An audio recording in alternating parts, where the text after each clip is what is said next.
Hey everybody, and welcome to the Wrap Up Live. This is the official Raptors Republic Live post-game show where we recap, we dissect, and we have some fun talking about the latest Raptors game you just watched.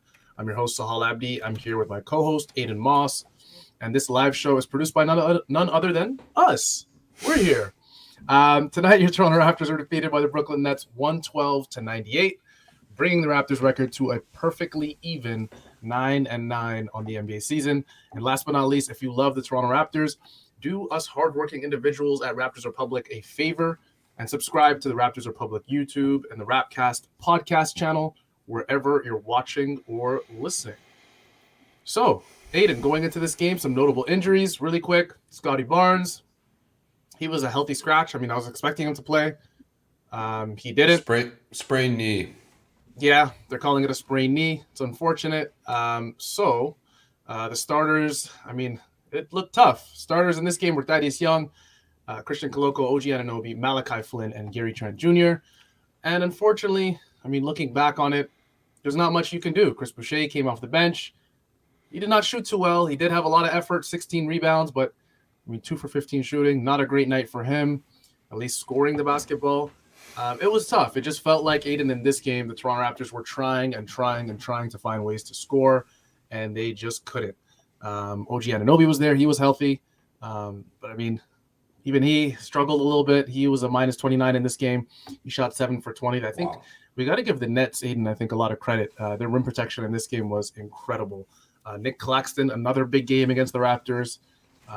It seems like it's weird, Aiden. It seems like Markieff Morris just wants to play like the best role player in the NBA whenever he plays the Raptors. I feel like I don't see him miss shots against the Raptors, which is weird.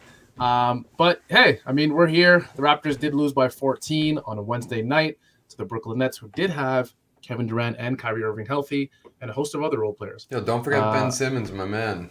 Yeah, Ben Simmons as well. Aiden, what do you think about the game and just, I guess, particularly the second half where it all fell apart for Toronto? Yeah, I mean, I felt like it was kind of a matter of time when it was all going to just fall apart. Kyrie Irving had 19 in the third quarter of his 29. He made big buckets. That was essentially the difference of this game. We walked down the floor. Nobody can create, really. The thing about OG, which is kind of frustrating, is that he doesn't get himself in the position to score in the right way. So he's on the perimeter. He's one-on-one with Kevin Durant. It's not going to go well. KD played a phenomenal defensive game tonight.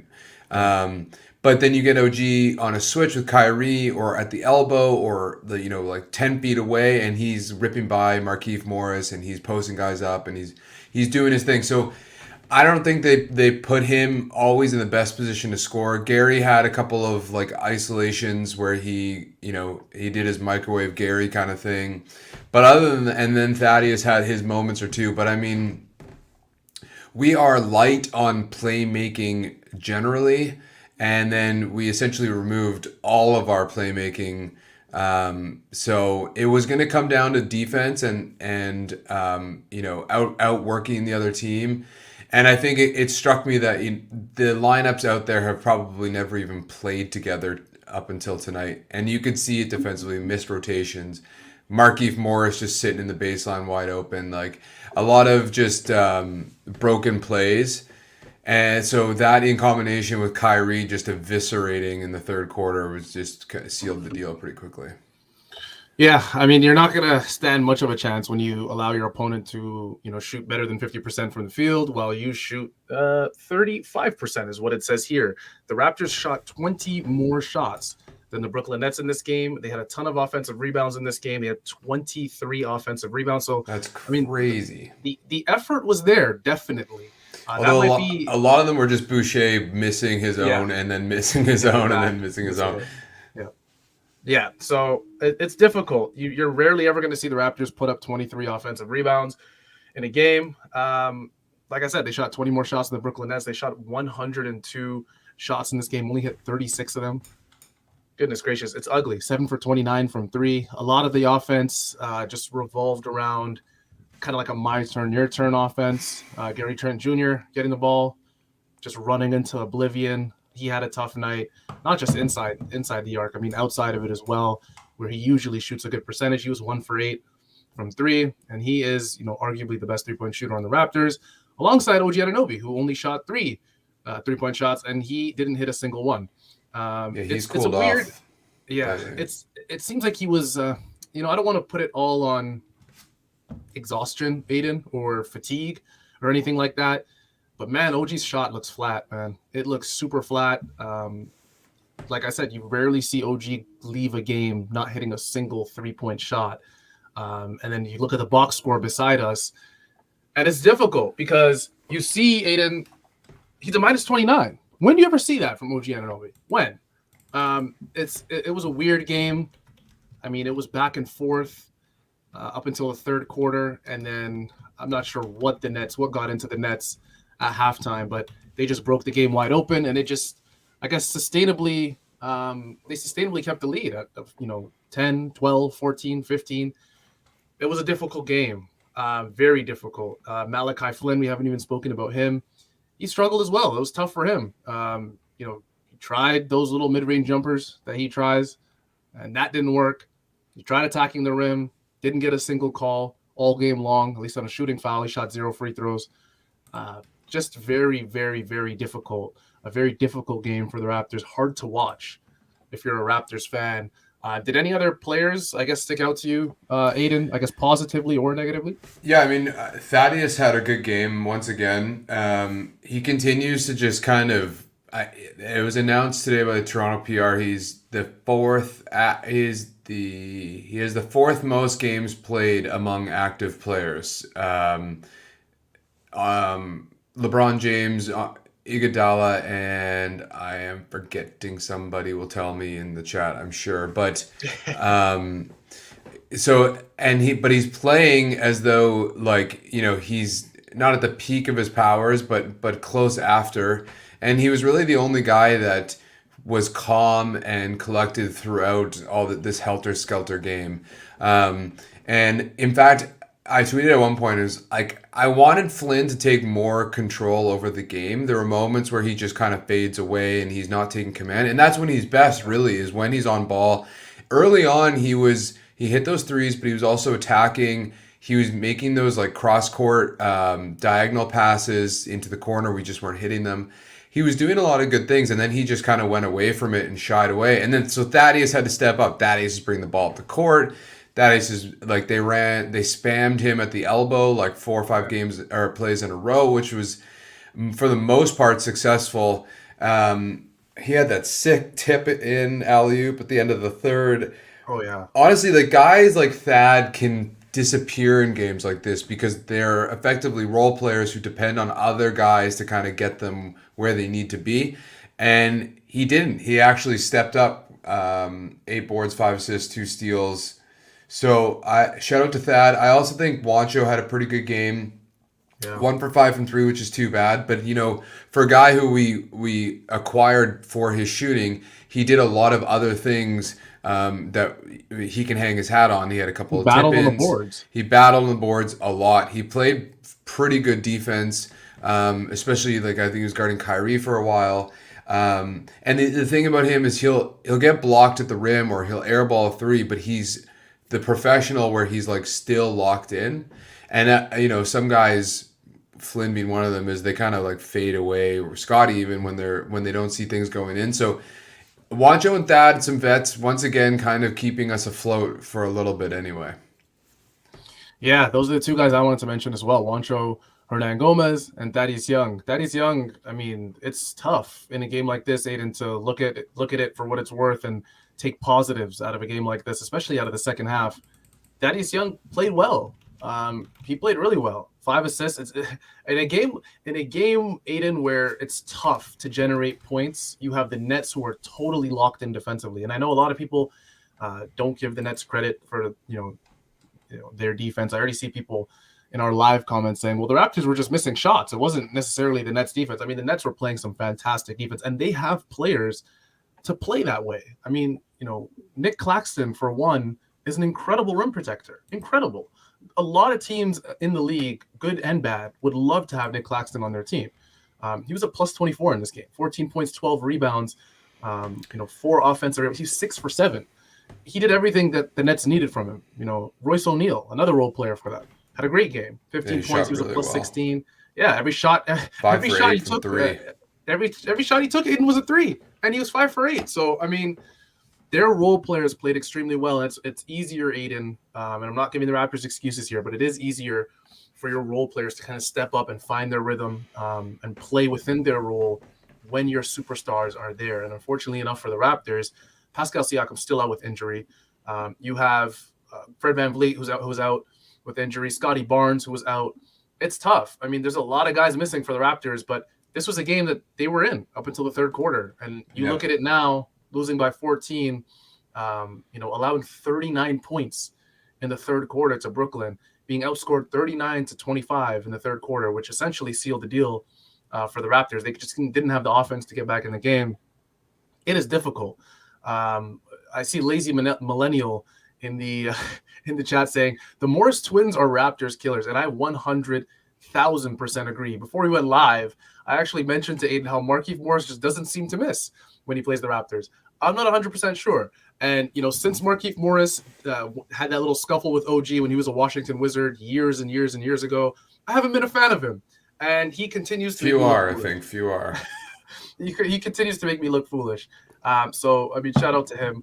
But he did have him and Boucher had a little chat. Actually, Morris was kind of like playful tonight. Him and Koloko chatted about, Yeah, he was. Like, Koloko pushed him in the back, and him and Markieff had a little chat about it. And then I think he was complimenting Boucher on his hustle when Markieff fouled him. Yeah, he was kind of the like kind vet tonight. I really want to know what he told Boucher. I was really curious. Yeah. I mean, anytime you see Markieff Morris talking to a player, you just think that there's some sort of argument or altercation about to break out. Yeah. Yeah, but he seemed like he was in a jolly mood today. I don't know. I'm not sure what was in the air in Scotiabank Arena. If you were a fan that happened to be there or you knew someone that went to the game, maybe you should ask them because Markieff Morris is usually not in that type of mood. But moving on, but to note on defense just quickly, Ben Simmons looked like his old self on the defensive end, especially. And I think I've been in defense of Ben Simmons as far as like what he's going to be this year, because I felt like there's no reason why he can't be the defender that he was, assuming he's healthy. And it was just going to take some time for him to get his confidence and his legs underneath him. And you're starting to see that. He single-handedly broke our zone. There was one, he transitioned off a score and had a layup in 3 seconds. But defensively, he was kind of everywhere. And like you said, it made that front line really big with him, Claxton, and KD. And it made it really difficult for our small guards to get in the lane, or for our rebounders who are still undersized like Boucher and Thad or Wancho to get a clean look. So that was an unfortunate matchup as it was. And Yeah, for sure. And I think, we went through so many players. We haven't even mentioned Kevin Durant yet, who didn't have, Aiden, a stellar offensive game that we're used to seeing from Kevin Durant. Didn't put up 30, didn't put up 35, 40. We didn't even see 25 from Kevin Durant. We saw 12 points on 10 shots. He hit 5 of them. He hit half of them. 7 rebounds, 5 assists, 3 blocks. Locked in defensively, like you mentioned earlier. Kevin Durant, I mean, he took a minimized role today, Aiden, and he looked good. And he didn't have to really do much because his role players that we mentioned earlier were doing all the grunt work. And then Kyrie Irving exploded in the third quarter. And Kevin Durant was like, you know what? I can just take a backseat and watch these guys play. There was, I mean, I feel like with the Raptors, whenever it seems like everything's going wrong with them, you have a completely random opposing player. I feel like this one was, his name's Day'Ron Sharpe, if I'm not mistaken. I think he's a rookie or a second-year player, really young player. I mean, he hit a 3. I didn't even know that guy was allowed to shoot threes, but sure. I mean, when everything's going wrong, Aiden, I guess everything just falls apart. So for the Raptors. Moving on, Aiden, in this game, it's very tough to talk about it. I just wanted to say, though. Yeah. I did want to say, though, like, OG was the guy on KD, right? So, I mean, that could explain the 3-point struggles, but also just, like, you're holding KD to 12 points. I mean, he was 5 for 10. How many assists did he have? 5. But he had Mhm. 4 turnovers. Like, dude, holding KD to 12 points is insane. And like, we got to push this OG agenda as hard, this OG Defensive Player of the Year agenda as hard as we can. And it's games like these where like maybe the stocks don't shine. He did have 2 steals, but holding an all-time great to 12 points is something to highlight. To marvel at, yeah, for sure. That I think had part of the reason to do with it. I mean, when you throw one of the best defenders in the league, clearly at this point in OG Anunoby on Kevin Durant, Kevin's probably thinking to himself, you know what? I don't really care who's guarding me because I feel like that's the mindset he has. He's one of the best scorers I think to ever walk on hardwood. Yeah. But truthfully, it does make life a little more difficult when a guy like OG Anunoby's on you. And Kevin was probably thinking, you know what? I'm going to let Kyrie eat. Kyrie's been here for a few games now. He's back from his suspension, his team suspension. And I mean, why not try and get Kyrie and all the role players into a rhythm? I'm still a little bit angry because I do, Aiden, co-GM a fantasy team. I don't have enough time to do NBA fantasy. It's tough, man. I know you can set your lineup and do the whole thing for the whole week, but I co-GM it. I got a little kid in my youth organization working on the team. He loves it, the trades, all that stuff. And he picked up Joe Harris this week. And Joe Oof. Harris in this game, I mean, because I got to talk about this, Aiden, because I have a personal qualm with Joe Harris. He went 1 for 7 in this game, 1 for 6 from 3. He was a -7. So Joe Yeah, Harris, poor guy. yeah, I mean, you were one of the 2 ads this week that we did. Torrey Craig was the other one who, of course, with Cam Johnson out. Let's pick up Torrey Craig. But Joe Harris, you need to pick it up. You need to pick it up. We can't do 1 for 7 in a game like this. That was probably the one net I was rooting for fantasy wise. He Football missed fantasy, he missed most of last year with ankle surgery, so he's yeah, clearly not he's back to where struggling he needs to be. for sure. Had to Um, get that. Had to get that in there, Aiden. Had yeah, to. I feel you, Yeah. dude. Yeah, my prop bets did not do well tonight. I knew you were going to mention prop bets. I love it. Aiden, in this game, I'm going through all the players. I feel like Juan Hernan Gomez specifically. I know we mentioned him earlier. We're not going to get a lot of time to talk about him this season. There are going to be games, Aiden, where he just doesn't play. So I feel like we Do really it, need to man. highlight Do the it. game he had. Bo Cruz. I mean, if you haven't watched the movie yet, I don't know what you're doing. I mentioned it when Orrin was here too. You need to watch the movie. You really do. Adam Sandler, great actor. But Juan, honestly, I mean, I'm getting a little too playful here. I'm getting too excited. Juancho Hernan Gomez had a fantastic game. I know you mentioned it, Aiden, but 10 points, 10 rebounds. Again, we mentioned offensive rebounds for the Raptors. He had 6 of them, Aiden. He had 6. He shot 4 for 9. Every single shot he missed, save for 1, was from 3. So he was doing really well inside the key. He's a guy that when I look at a game that's past this, and now, I mean, you don't know how long Scotty Barnes is going to be out for. Same thing with Fred, right? Pascal Siakam, you maybe expect him at the end of the month, early December.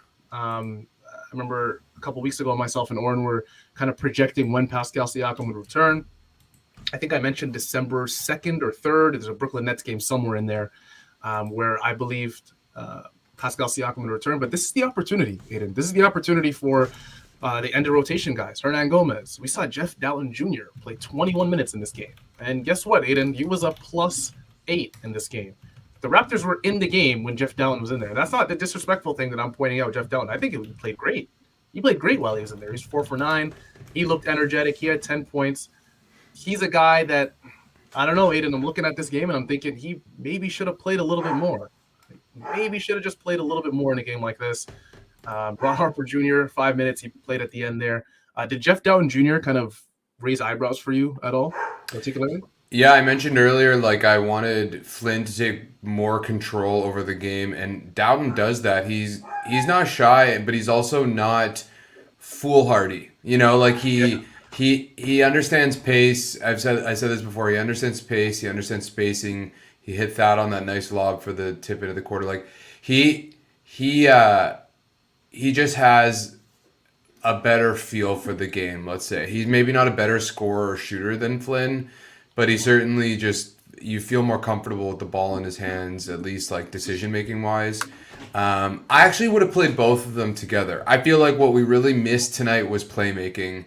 Like Buck defense, we weren't gonna win it at that end anyway. And I just feel like we lacked shooting, we lacked playmaking, And I think with the two of them and OG and Gary, like maybe we can get something going.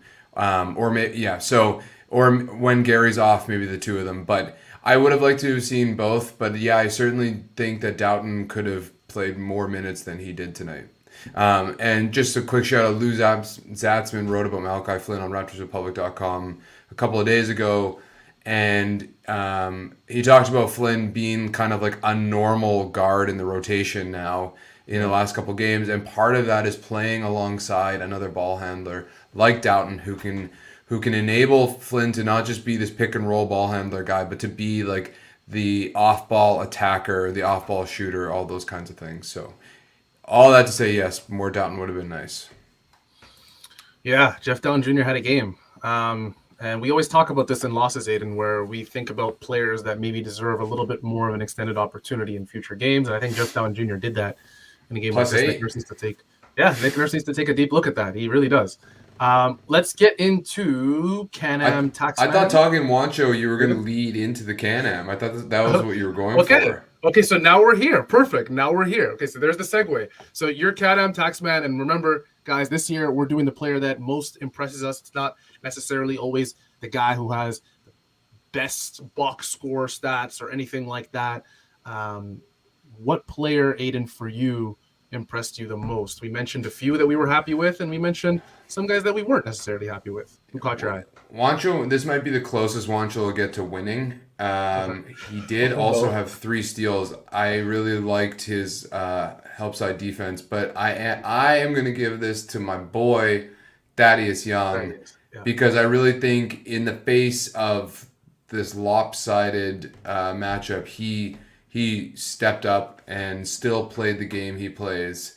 And he finished with 12 points, 8 boards, 5 assists, 2 steals, and only 1 turnover and only 1 foul in 27 minutes. So I'm giving my Taxman to Thaddeus Young. Yeah, and you know what? I believe in Bo Cruz enough where I feel like he's going to be in this conversation again at some point this season. So I'm okay with that. I'm okay with the Thaddeus Young pick. I'm going to agree with it. Thaddeus Young is your Can-Am Taxman of the night. And guys, if you look at the top right of our live show screen, you'll see canamtax.com is where you go for anything tax related. Even if you have simple questions, if it's your first time doing taxes, your 30th time doing taxes, if you just don't like your accountant, contact Can-Am Tax.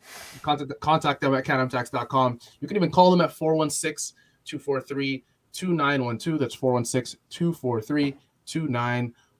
Can-Am Tax has been a great sponsor for us in the last couple of seasons, and I'll tell you firsthand, they are great for taxes. Aiden, we did not pick Bo Cruz. I know some people in the live chat are a little saddened by it.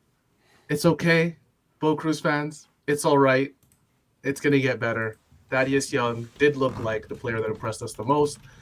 Let's do some questions, some live questions before we head out, Aiden. We're going to ask everybody listening. We've got an excited dog in the background. We've got a very excited dog in the background. And Aiden, after we finish this, he's going to tell me exactly what his dog's name is, which is going to be great. But Aiden, I guess your dog has a question. What is he? Oh, boy. We're going to wait for some questions. We're going to answer them live on the show. I have a question. If we don't get any, we'll give it 2 minutes. Yes. No, actually, we will. I'll just ask it. Give me your 90-second breakdown of the Team Canada loss today. Oh, man. Okay, let me show you guys something. I was wearing, I'm sorry for our podcast listeners, but this is, I guess, great for our live show listeners.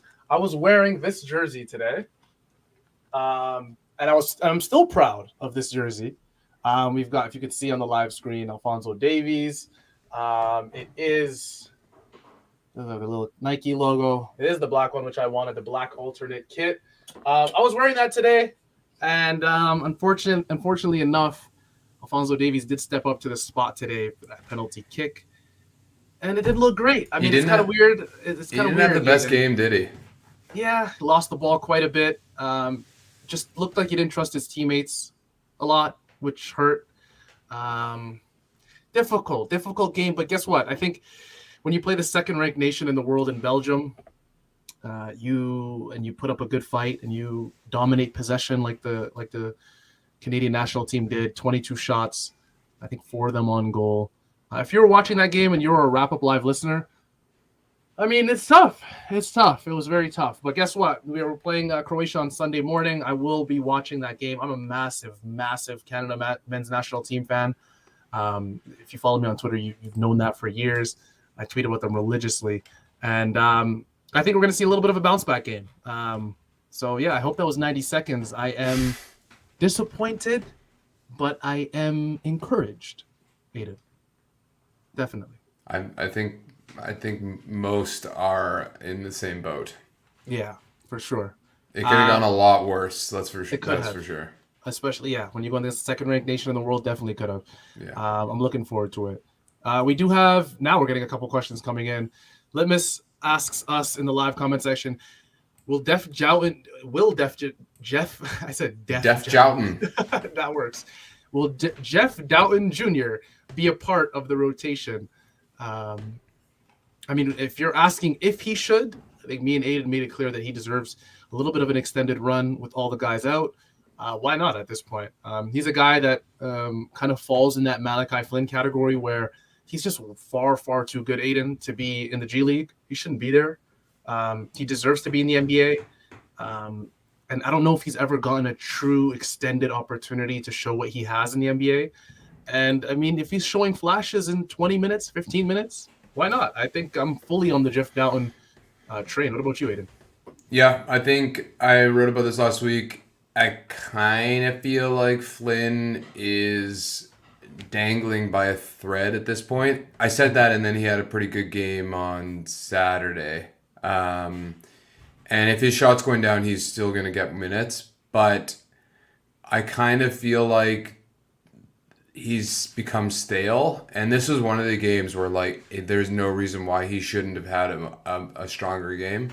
And I think, you have to be patient with these guys. It can take a long time for guys to really pop. But Dowtin hasn't really disproven his ability to be out there. And, there is something to be said for playing regular minutes against NBA caliber guys. And, like, Dowtin might not be cut out for it yet. We've only seen him in really small glimpses. But he's worth a look. I'll definitely say that, particularly with Banton still out with the ankle injury. Yeah. We have another question from Litmus again. He asks, how did the Toronto Raptors improve their road record? And Aiden, just for reference, the Raptors are, like I mentioned earlier in the show, they do have 9 wins and 9 losses. They sit at 500. They're 7-7 in the Eastern Conference. They are 6-2 at home, but they are an ugly 3 wins, 7 losses away from Scotiabank Arena. 3 wins, 7 losses is not great, Aiden. Do you think it's a mentality thing for the Raptors? What do you think it is? Who knows? I don't know. Could I think young teams don't travel well, probably generally. That would be my guess. That's all I got for you. I don't know. Yeah, it's also I mean, playing at home, obviously, this goes for any level of sports. I think playing at home is obviously much easier. You have the crowd behind you. Momentum's usually on your side at the majority of the points in the game. And yeah, like Aiden said, a young team, especially with injuries, you're throwing in a bunch of young guys. You're expecting them to have consistent performances on the road, and it is tough. And the Raps have played a lot of games. Like Jack and Matt Devlin were complaining about the schedule, which I love. I love that they just take it to the NBA like that. Like, it is insane that Brooklyn plays only 2 back-to-backs all year and we play 8. Like, that just makes no sense. Yeah. But the Raptors have played the most games in the season as of some date. So that contributes to it as well. Like a lot of games over a short period of time, not at home, is like, it can be a recipe for losses. Yeah, for sure. It's tough. I mean, the Raptors' next game, they had a little bit of a break. They had 3 days off. And another for one. this game. And then they got another break. Yeah, they got Thursday and Friday off. And then Saturday, they're just staying at home. I mean, Dallas Mavericks are coming to town, Luka Doncic. And before you all leave us tonight, myself and Aiden Moss, we need you all to subscribe to the Raptors Republic YouTube as well as our podcast channel. We need you to like the video before you exit the tab, before you close shut that laptop or whatever it is. And please give us that like. We need it. It's good for the algorithm. You guys know this by now. But that will wrap it up for us. This is your official Raptors Republic post-game live show where tonight your Toronto Raptors were defeated by the Brooklyn Nets 112-98, bringing the Raptors record to 500, 9-9 on the NBA season. This live show is produced by your two co-hosts, and that was it for myself, Sahal Abdi and Aiden Moss. You can follow myself. It's at Sahal Abdi. Aiden, what is your handle on Twitter? At Aiden Moss. At Aiden Moss as well. Why did I feel like it was the Gentle Watch, or is that your name? It used to be. I had to get professional. Okay, there we go. Nice. Yeah. Now we're talking. We'll see you guys all Saturday night versus Luka Doncic and the Dallas Mavericks, who currently sit at 9 wins, 7 losses on the season. Luka Magic is coming to town, Aiden. It's going to be fun. It's always fun to watch Luka Magic. We'll see you guys all next time on Wrap Up Live.